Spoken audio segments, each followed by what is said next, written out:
Hello, everyone, and welcome to today's Dragonrider Happy Hour. We are back. So I had taken the last 2 weeks off for vacation. I was back east visiting family, but here we are, and we've got plenty to discuss since there was so much time in between. Welcome, everyone. If you're new to Dragonrider Happy Hour, the whole point of this is hanging out over drinks, discussing the latest gaming and or tech headlines, and just connecting over some drinks at a bar, since that's something people haven't really been able to do lately. I have a special guest joining me today for my friend at the bar, but really you guys are all the special guests at the bar. So if you're here for news today, feel free to jump around to the appropriate chapter of the video. Some of the topics we're going to discuss today include a little E3 wrap-up discussion, since we haven't talked since E3. Halo Infinite's free multiplayer is going to be about Reach, we just found out. Insomniac is maybe working on a multiplayer game, and EA will be reviving a classic IP, although we don't know what it is yet. So again, if you're here just for the news, feel free to skip to the chapter that is the news topic you want to find out about. And if you're here for the hang, welcome to my bar, and let's find out what our drink of the day is today. Nate? Hello, Dragon Riders. Working on my projection for you. Nice to be back. Today's drink is the April Spritzer. So, if you are not familiar with April, this is an Italian aperitif. It has hints of bitter orange and rhubarb. It's made by the same people who make Campari, if you've ever had that. This is kind of like the quintessential, you can find the recipe on the back of the bottle, like summer drink. And this is one of the quintessential summer liquors. So enjoy responsibly. It's refreshing, it's intoxicating, and it's dangerous AF. So. Ooh, good to know. Yeah, because it just goes down really smooth. So you can find yourself into 3 of these and be like, oh, wait a minute. And it's mixed, it's equal parts of April, and I should talk about the recipe, right? It's equal parts of April and Prosecco. Prosecco is just basically champagne that is not from the region of Champagne. And then just a splash of club soda. So pretty much anybody can do this. You just get yourself a glass, fill it with ice, buy some Prosecco, pour like this, and then take a club soda, that's it, and enjoy. That's enjoy it. responsibly. Thank you, bartender Nate. And I know that Nate put that drink recipe into the Discord as well. So if you're not already a member of the Discord, feel free to jump over there. You can get that recipe from bartender Nate. And that's what I'm drinking today. Chat, let me know what you're drinking today. I see Luigi says, Italy, love Aperol, woohoo! And it's so classy, says Steven. And while you guys are telling me what you're drinking today, I'm gonna bring in our special guest of the day. So today we have the one and only uber talented and very good friend, Maude Garrett! Who I think is enjoying pie. I'm so close to finishing it. It was this thing where I said I promised that I would not be eating pie when you cut to me, and I lied. That's okay. You're totally allowed to eat pie at this bar. My bar is open to all type of drink and food. I'm happy you brought some. It's just lunch. It's I just can lunch. say pie. 3.141592653589799323. Rob K says Prosecco's the best. I'm drinking some now. Steven is drinking hard lemonade. Well, that's Steven Summers. Steven Serrell says, I'm drinking a Rockstar Pure Zero. Ashley says, I'm drinking water. Hydrate yourself, for sure. Maude, what are you drinking? Are you just having pie right now? Oh, I feel like I have to be it's the June Shine. So I'm really getting into sort of hard kombucha. This one's hopical citrus. See the play on words? It's a pun because it's hops, tropical. Hopical. Love that. I like it. Maude, you and I have not gotten to chat since E3. And actually, I haven't gotten to chat with this community since E3. So let's just dive right into it with some of our favorite announcements, things we had hoped to see more of. What's your kind of brief wrap up of E3, Maude?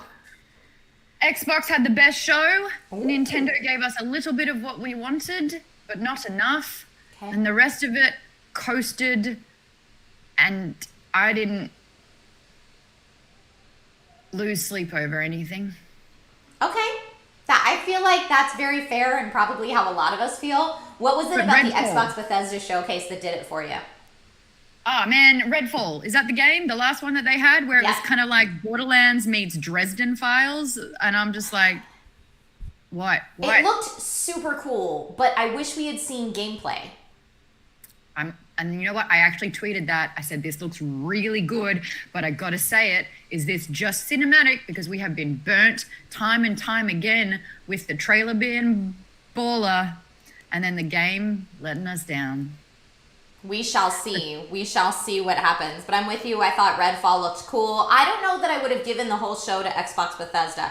I thought Xbox Bethesda had a very good showing. I thought Nintendo gave them a run for their money. And there were parts of the Square showcase that I really liked. I guess if I had to give it to one, I'd give it to Xbox Bethesda, mostly because what I was hoping to see out of that was new games from all of the Microsoft Studios acquisitions we've been seeing building up over the years, and I feel like we got that. So I was very, very excited to see that, for sure. Do you know why Xbox and Bethesda got number one for me? Why? Because almost every game trailer or introduction or update or announcement finished with available game one on Day Pass.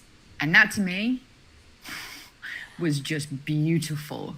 I know everybody online right now is like, look at all these games journalists loving on Game Pass. I guess you can't be a real games journalist unless you're bought out by Xbox. But anyone who's been at my happy hour before knows Xbox is not paying me to say it. I love Game Pass. And Maude, for people like you and I that create content, right? Especially if you want to create content around something day one release, you can't be dropping $70 every time a new game comes out. So having it day one on Game Pass is huge. And I'm a PC gamer, so especially when it's on Game Pass, available on both Game Pass for PC and Game Pass for Xbox, I'm like, thank you. Exactly.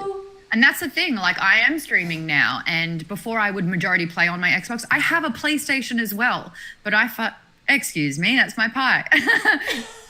But I find that not being able to refund a game once you buy it online, like I would have loved my $60 back for Persona 5 that I played 2.5 hours of. You know, it's just like it's a lot of money.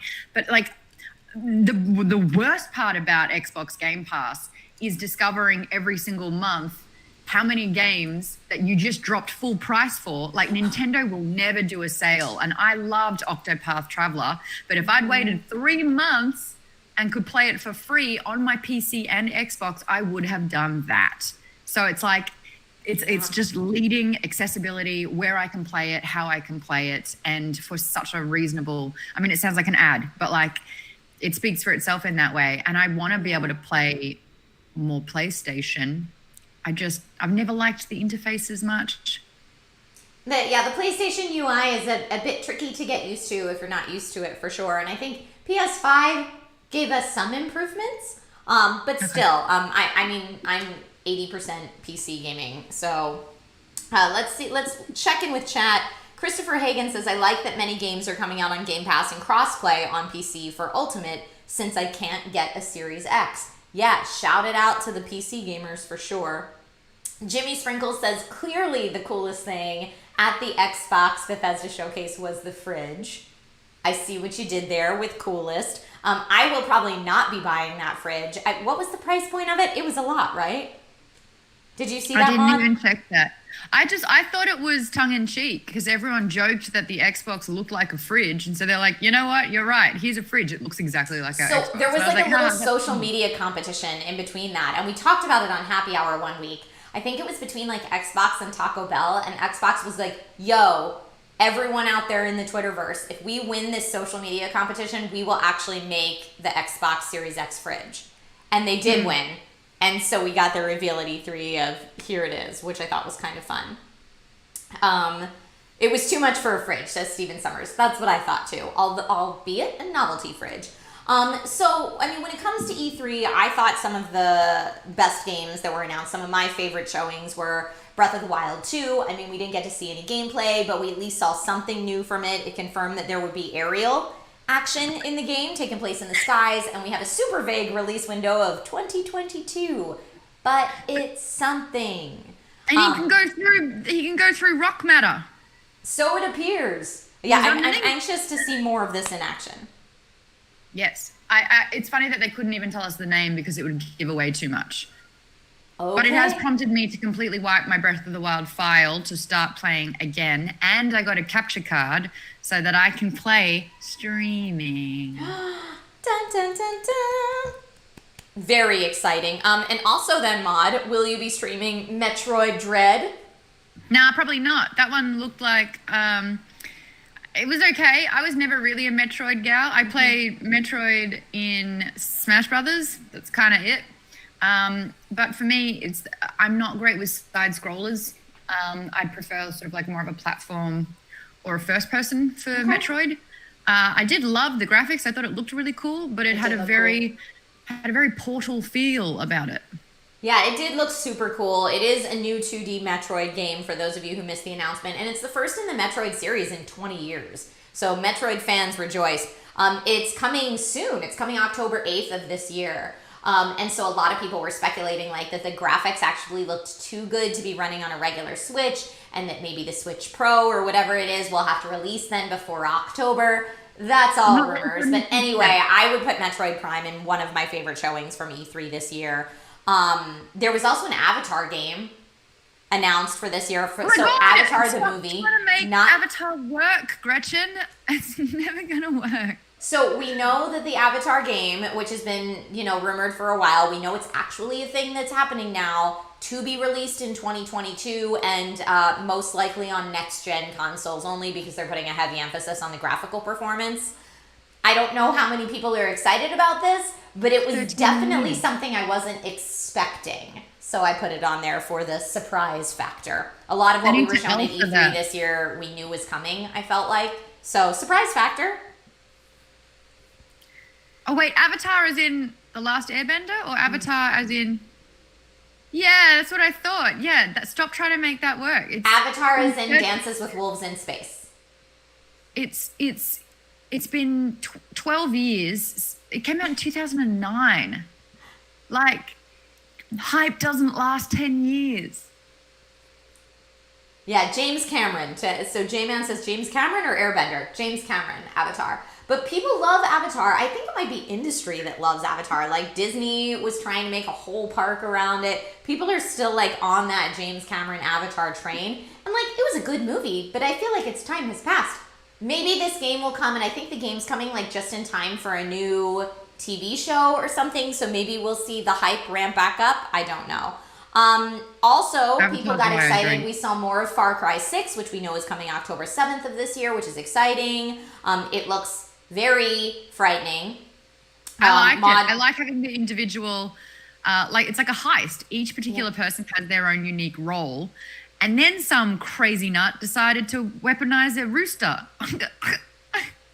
Wait, and Far Cry 6? Yeah, that was my favorite part about that trailer. Okay. Like, this rooster, you thought that any Zelda game made a rooster chicken frightening, a cuckoo. This one, like, it literally will kill people. So the Far Cry 6 footage that I'm thinking of is Giancarlo Esposito, like, murdering everyone on a boat. That's what you're thinking of, too? Rooster. There was a rooster. Okay, fair. Yeah. Forza Horizon 5 looked amazing. I don't play those games, but they're always lovely for a tech demo. It looked gorgeous.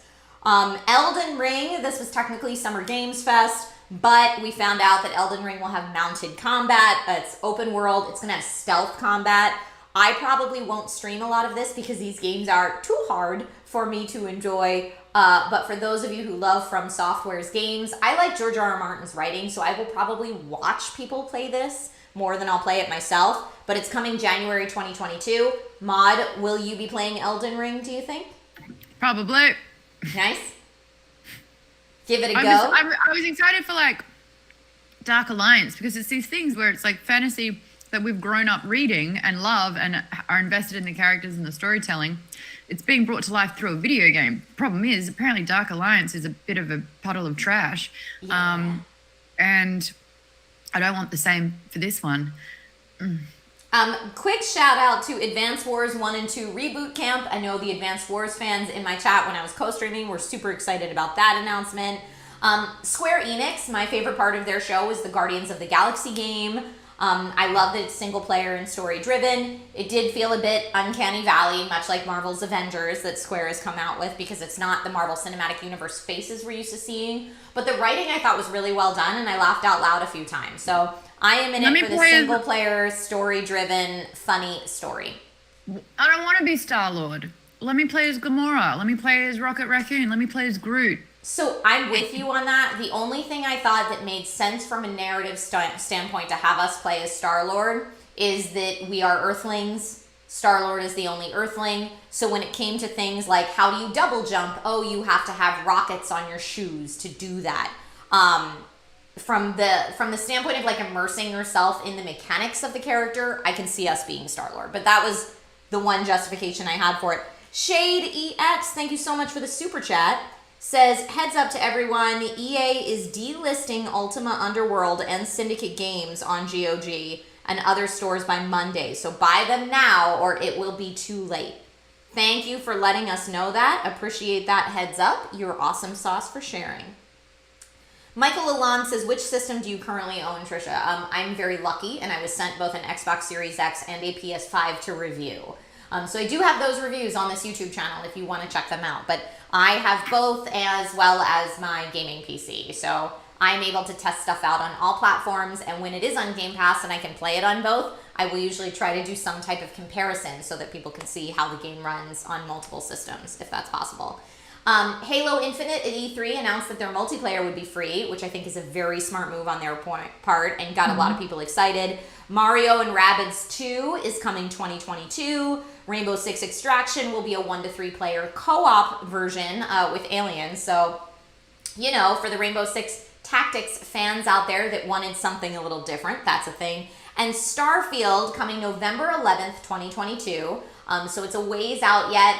People were hyped to see it, but I think a lot of people will be bummed that as far as its console availability, it's going to be an Xbox exclusive. Now, that's an Xbox console exclusive, meaning that it will still be available on PC, just not on PlayStation.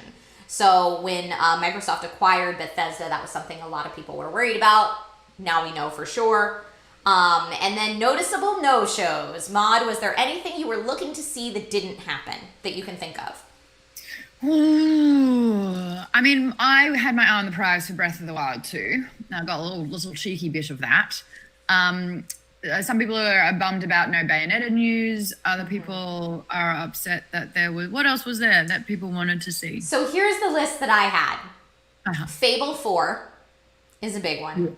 Metroid Prime 4. Hogwarts Legacy.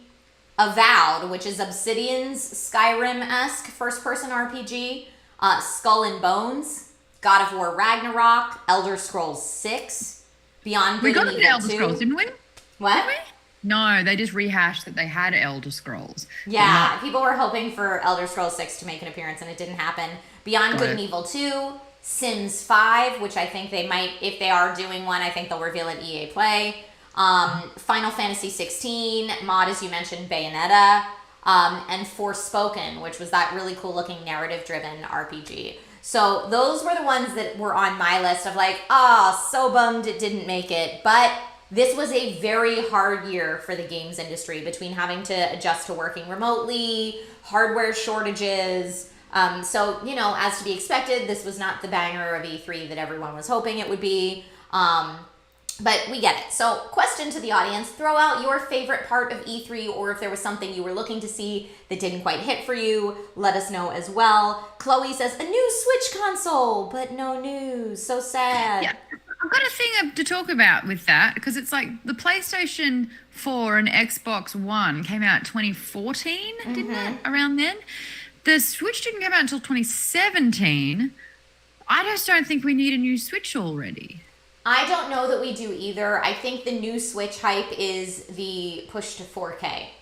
Since the new next-gen consoles came out with 4K, and inevitably there will be people creating content in 4K, if the Switch's dock could output 4K, I think people will be really excited. That and more battery life. But Nintendo, if they are holding off on announcing or releasing anything to kind of wait until the chip shortages we've been seeing are over so that they can actually meet demand, that might be a wise play too. Yeah. I'd really like to get one of the new gen consoles. I'm still stuck on the 4 and the Xbox One and the Switch and the PC. Well, luckily, a lot of the games are still coming out for current gen as well, so you can still get a lot of those. Snack Pack says, my favorite part of E3 was watching it with Trisha on Twitch. Wow. Heart to you, Snack Pack, and thank you. Catnip Ninja says, loving that shirt. No. This is part of my merch. If you want to check it out, at the link in the description. Let's see. When are we going to get a new Half-Life game, says Rob K. You know, we had Half-Life Alyx if you have a VR headset, but hard for people to get access to for sure. A new Half-Life would be great. Yes, and Steven says, happy to see Jackie and Greg hosting. Yes, definite shout out from all of us to Jackie, Greg, and Golden Boy for holding down the E3 discussion in between the conferences. I thought they all were very natural and very fun to listen to. I might be biased because Jackie and Greg are friends in real life, but I was so happy to support them. I don't know how much of that you got to tune into, Maude. Only a little bit. I didn't actually see Greg do much at all, but Golden Boy and we worked on a project in 2017 together, and it's just really, really lovely seeing him go from strength to strength over those years as well. So he's a good egg. That's awesome. And Jackie's Christopher, bringing the looks. I love that she brought so much class to E3 as well. Like, oof. oh my gosh, Jackie. I was like, Jackie's fashion is killer. And not like, here's what I love about it. It's also super unique and her style. It's not like this is what's on the runway and some wardrobe stylist was like, this is what's hot right now. This is what you're going to be in. Like every outfit she wore, I was like, ooh, that's so Jackie. So I was very happy with her for that. Also, when a woman who's 6'1" wears heels. She did. Jackie is not afraid to put the height right out there. Someone said on one of my co-streams that Golden Boy must be really short. And I was like, oh no, Jackie's just really tall. Really tall. Really, really tall. Let's see. And Snack Pack said, all of this being said, we all know the big three will have their own streams later this year with much more. And I think that's true. And we've had a lot of conversations about, is this the last E3? Are the majors just going to go do their own thing? We're already seeing a shift to that. And the fact that this year there was E3, there was Summer Games Fest, there's IGN Summer of Gaming, Twitch did their own thing called The Gathering. Like, maybe there will not be one centralized E3 anymore. The thing that was missing for me is when you go to E3, whether you're there as an attendee or industry, you can wait in line to play demos of the games that were shown that year. And I was hoping that this year's E3 would provide those in a cloud server kind of remote way for people who were registered as media or creators. And they didn't at all. Like, not even a little bit. So there was absolutely no reason to sign up at all for E3, was there? No. Yeah. Except that if you did sign up, you could have your data breached and leaked, maybe. Yep, especially now that everybody's working from home. So, lots of thoughts there. But hopefully, if and when we do return to an in-person E3, we'll be able to get back to the hands-on aspect of it and like the in-person interviews aspect of it, which I do think make it special. So, that's E3. All right, moving on to Halo Infinite multiplayer news. So we know that Halo Infinite's multiplayer is going to be free. That was announced at E3. I think it's a really smart move. But we just recently found out that the multiplayer for Halo Infinite is going to be themed around Heroes of Reach. That's what it's going to be called. That was revealed in this month's Inside Infinite blog over at the Halo Waypoint website. I tend to be a Halo lore nut just a little bit.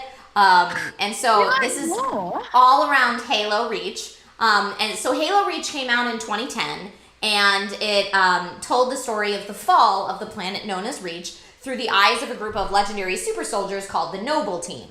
So Reach itself is a prequel to 2001's Halo Combat Evolved, and it leads directly into the start of Master Chief's story. So it makes sense from a multiplayer standpoint to say like, oh, there's a whole bunch of heroes now to set it near Reach. And here's a direct quote from the folks behind Halo Infinite. Reach has a rich story. It's a key location for Spartans of old and a focal point for a new generation of Spartans preparing to wrestle with the perils and mysteries of a galaxy that has fundamentally changed after the events of Halo 5. So Halo Infinite's first multiplayer season will take place at a transformational moment in Halo history at the pivot point from one generation of heroes to the next. So they really want you as a multiplayer character to still feel very immersed in the story and lore of Halo, which I think is pretty cool. Now, Maude, are you a big Halo fan or not at all? 2 questions. Yes, well, not big. I don't have lore, but my 2 questions are: one, what market are they trying to compete with? Are they trying to sort of like get in that Fortnite space? Maybe. I mean, I think that they have realized that the more people can get into the ecosystem, the better it is for them in the long run. Not just from a inside the game sales type of perspective, from people buying battle passes, etc., but also from a competitive esports perspective. If everyone's playing it, they can have a nice, thriving competitive scene. And the Halo Championship Series has kind of been over the past couple of years as far as esports goes. So if they can kind of revamp that with a free multiplayer, I think that's where they're looking. I could be totally wrong, but that's my guess. But they're not a battle royale, so probably not going for the Fortnite scene. I would say maybe going more for like the Call of Duty, Overwatch, the competitive scene. It's my second question. What is your favorite Halo memory? I'll start. It was 2014. A lot of my guy friends on a Friday night had a setup where they had almost like a tiered cinema in their house, and then they had a second place to watch. And there would be 12 of us, or however many we could play, playing in 2 separate rooms of this house. And I just loved the fact that even though I was never going to be the best, I was certainly never the worst, and I held my own. Yes, I love it. For me, favorite Halo moment. I mean, it has to be the very first time I made a huge jump in a warthog or saw Cortana. Like, the nostalgia of it is so big for me. The nostalgia and the storytelling. I think Cortana's amazing. I wish that Windows had not gone with Cortana as its artificial intelligence, because it feels like it cheapens who Cortana is in the story for me. And I've always been like, oh man, someday I might do a Cortana cosplay. It is on my list. I love her. She's amazing. I would want to do a Metroid Samus one for sure. Mm-hmm. Oh, that'd be cool too. I love it. So for chat, if I do have any Halo diehards in chat, are there any timelines other than kind of setting it in Reach or around Reach that you would have liked to have seen explored in the multiplayer? I'm just curious if there are any out there. I think Reach was a smart move. Aberthane said, to be fair, Cortana's evil now, and Windows 11 is looking more evil every day. Sick burn on 11. We have time. We have time to see how we feel about 11 before it's even released. Not till the end of this year, so we're good. Nobody really uses Windows Cortana. No, to answer your question. My face. DJ David says, woohoo, Halo Infinite. But my question for you, Trisha, is, will there be more unlockables? Oh yeah, they're going to microtransaction this, for sure. There's going to be battle passes and all sorts of stuff, if that's the question. Lord Miller says, I think I'm the only person that played Halo Wars. A little bit? Not a lot of it, though, for me. I want to game around Arbiter, says Steven Summers. Love that. All right, so speaking of multiplayer games, Insomniac, the studio that made the wonderful Spider-Man and Ratchet and Clank that's getting so much love right now, posted a whole bunch of job postings for their studio for a multiplayer project. Now, we don't know much about it, but get on the rumor hype bandwagon with me. So not really rumor if we know they're hiring for a multiplayer project. But they're looking for a creative director, a story lead, an art director, and a systems designer specifically for multiplayer systems. And all the clues, if you kind of search all the different listings, the clues point to something that involves melee combat and a narrative focus. And whatever it is, we're probably not likely to see it for several years because they're just in hiring stage at this point.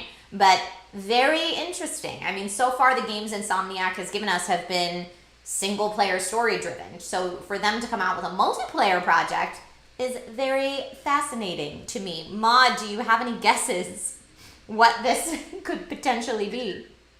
No, but that's really cool that they're kind of merging out of their lane into a new direction. To have to hire a whole new team for it sounds very ambitious. So I think that they've partnered up with an IP maybe. Right? Let's see.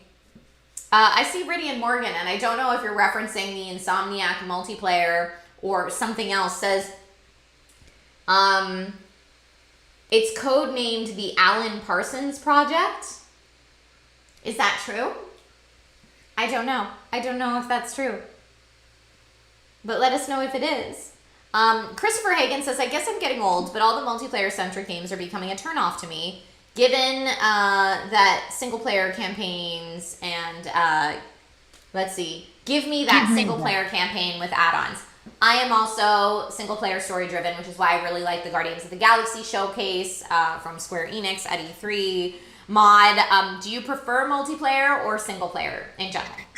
Trisha, yesterday I tried to play a game that we all started because I wanted to finish it, and I basically dragged both you and Naomi back into playing and finishing Outriders. We did That's it! a multiplayer game. We freaking did it! That's a multiplayer game, and I have so much more fun when I'm playing with my friends in that kind of, even though it's a narrative sort of game in a way, I want to play with my friends.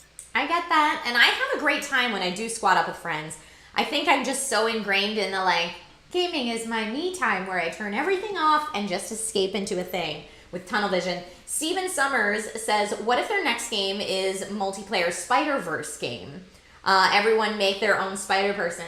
That could be cool. I would be 100% down with that. I'm also like, what if they make, like, Avengers, but better? But good this time. Burn.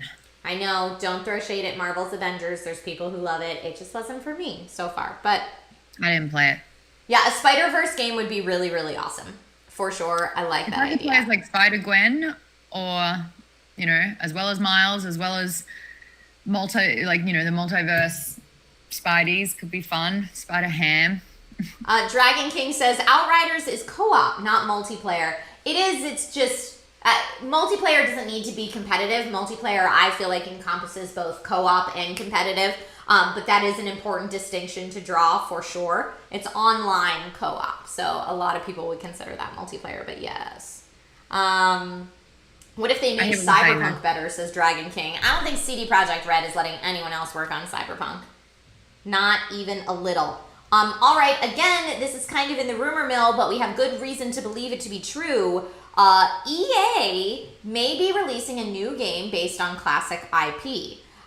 So the reason we think this is it looks like the Star Wars Squadrons developer EA Motive is working on the revival of an established fan favorite IP within the EA roster. Now, whatever this is, we will probably hear more about it at EA Play, which is kicking off July 22nd.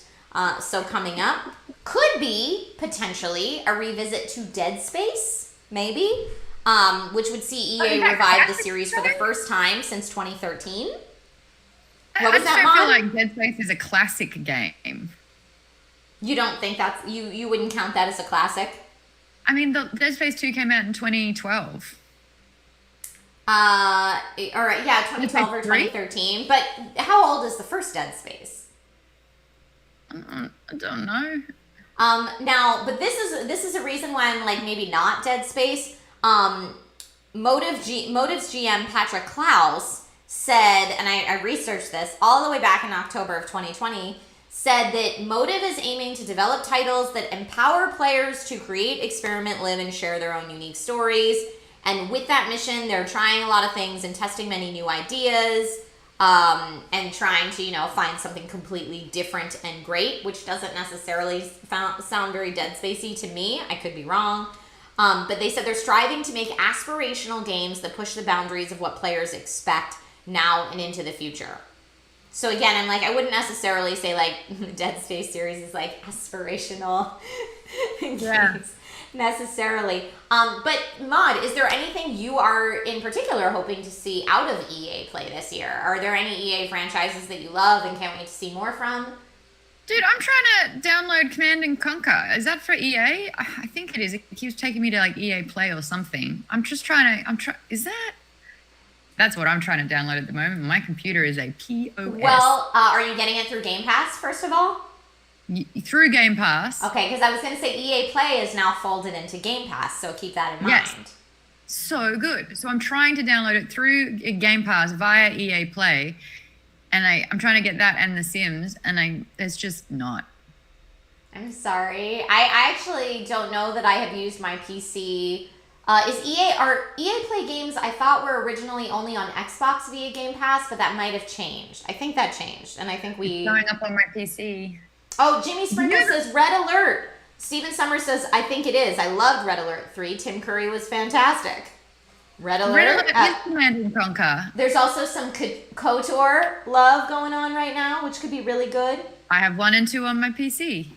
Yeah, KOTOR could be great. I know for EA Play, people are looking at Dragon Age 4, Skate 4, maybe a Sims 5. We've seen like a bajillion expansions for Sims 4. I would love to see a Sims 5, because that's what happens. Is for Sims and me, we have a very hot and cold relationship. When a new Sims launches, I am all about it. But I can't keep up with the expansion packs as quickly as they release them. And then I feel like I've fallen off the bandwagon and it takes me a while to get back on. So if they release a new one, I will start again. I think you're not supposed to get all the expansions, just pick and choose the ones that fit. Like you can do daycare or puppies and kittens, or you can do Hot Night and Ram Job 3000, you know?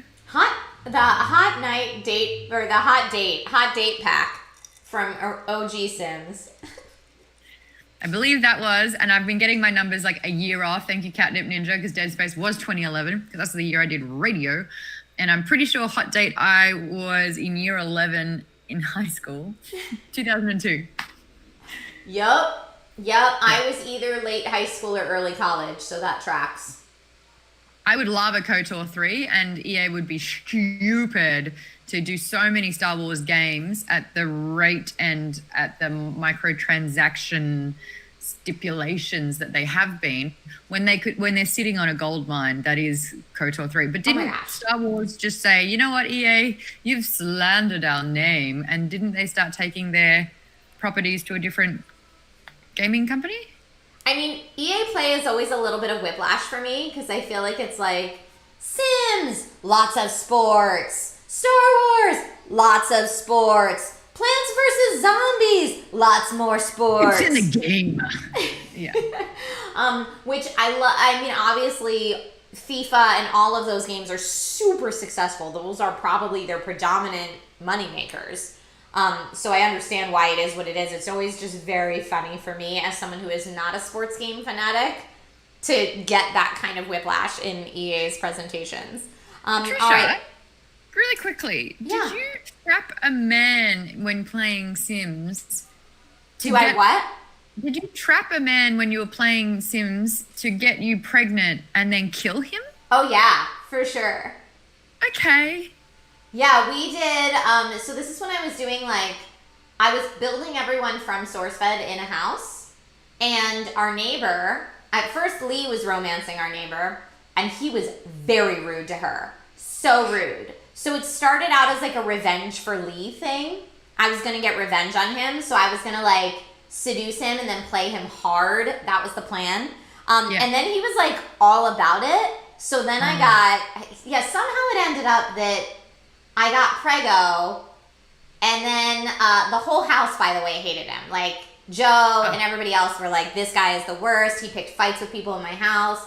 So while I was preggo, we trapped him in a pool and then built the nursery over top of it. It was very disturbing and sick, but these are the storylines you can create in The Sims. I promise when we were streaming it, it all made logical sense. The intent was not to set out to trap somebody and murder them and build a nursery on top of their corpse. That was not the intent at the beginning. The intent was avenge my poor friend who you've been super rude to. But, it spiraled out of control. He had it coming. He had it coming. There you go. So Shade EX, thank you so much for the super chat, says, finding myself going more retro shooters like Wrath Aeon of Ruin, Graven, Viscera Fest and Ion Fury, also Quake's 25th anniversary level pack celebration, and Wolf Status. Thank you so much for the super chat as well and for supporting the channel. Some of you who are watching this were probably there for those OG very strange sim streams. Yeah, how about having a pool and removing the ladder, says Jimmy Sprinkles. That's exactly how we did it. We've all been there. You ever died making like breakfast in The Sims? Yes, when you don't have the cooking skill and you set your house on fire. Yeah. It happens. It happens. Yeah. I mean, I love The Sims. I had much more time for it in college. Yeah, I'm the same. That was my high school kind of like than I outlet. do now. But it appeals to everything I love about time and resource management games, which is awesome. So something this isn't like a full news story, but I did want to quickly mention, there was a news article released today or yesterday that hackers are releasing free games with crypto mining malware in them right now. And they found this in games like Grand Theft Auto, NBA 2K, and Pro Evolution Soccer, where it appears that like you're in a forum and someone's like, yo, I ripped this for free. You can download it via this link. You download it and it all appears totally fine. You're playing the game for free. It works. Windows Update and Windows Security aren't catching it at all as malware. But in the meantime, it is using your entire system to mine crypto for them. Which of course can slow down your PC tremendously. That's so smart. That's so brilliant. They're literally subtly enlisting miners. Yep. So, and of course it's specifically targeting PC gamers, because generally PC gamers have the better hardware, which would be better for crypto mining. So, moral of the story, don't download free games off forums. If it looks too good to be true, it probably is. Huzzah. So other than that, Maude, what's new with you, my friend? Gaming wise, oh my god. Anything. Yeah, whatever. So fun about the Outriders, just finishing that. You know, I was saying that. It's like I woke up, I had no plans to stream, but there was just an itch I had to scratch, and we put so much time into that game that we just had to see it through. So that was fun. That was a good time. Games that I'm playing at the moment, I'm actually trying to fire up my old games. I ran out of room on my PC, and so I've got a hard drive, and I'm trying to put all my Steam games onto the hard drive. You'd think it'd be easy. I've read things. I watched a video. Yeah, with my computer, it's not great. It's not really happening. But some of the games that I really... Do you need to install more storage in your laptop? No, because I have an external hard drive now. But I'm just trying to get... I can put a new internal in for you. You're using that Alienware, right? Yeah. Oh, it's really easy to upgrade. Oh. I got you. We'll get you like a little M.2 and just slide it right on in there. Oh, because I've been just transferring all my C drive files to a D drive. But some of the games on here that I'm really, really excited to play, I mean, you're the only one who plays Heroes of Might and Magic like I do. And I'm really wanting to play 4 and 6. I got Heroes of Might and Magic 6. 3 is the best. And I've got both the HD edition and the 3 complete. And if you haven't bought that on GOG for $3.75, do yourself a service. It's one of the best games. It's in my top 5 games of all time. I'm also trying to play an old school game called Warlords 3. Okay. That came out sort of like circa 2001, 2002 maybe, 2000. It's kind of like a Heroes sort of scope where it's top down. You have your heroes and you have to take over sort of castles and build your army.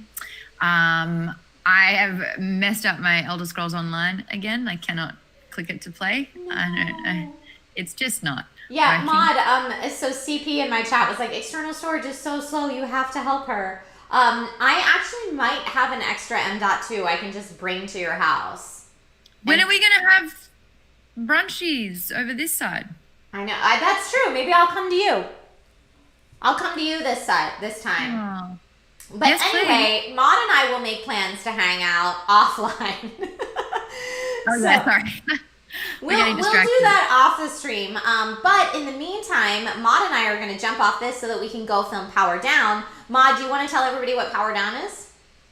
Yes, Powered Down is bonus content that we do that you can only see if you're a Patreon backer for Geek Bomb. It's basically Trisha and my excuse to catch up, but we talk about real stuff. So Trisha and I nerd out a lot when we're playing video games, when we're talking for Dragonriders, when we're doing gaming news, but we are also two people that have lived and continue to be alive. And so things like fears, direction, social media, interactions with people, drunk stories, first jobs. It's kind of like if you're a source fed, it's like Trisha and I doing tabletop. It's like they're tabletop episodes. We do just one a month, so you can get into that. It's supposed to be 20 minutes. It never is.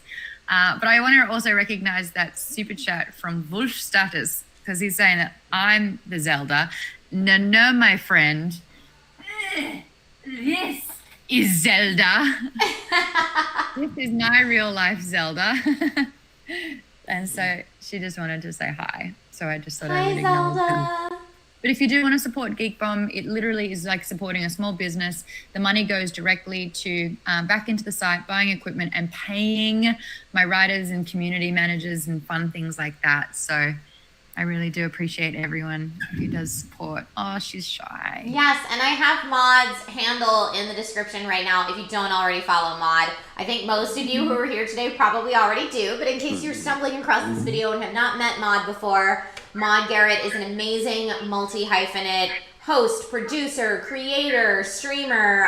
Definitely check out all the awesome stuff she has going on if you haven't already. Thank you, though. Yeah, so Maude, thank you for coming to my bar for happy hour today. Oh my gosh, my pleasure. Thank you for encouraging me to open up a drink and talk video games. Yay! I love it. I know. I feel like you don't have many other outlets just to like talk gaming news right now, so thanks for coming by.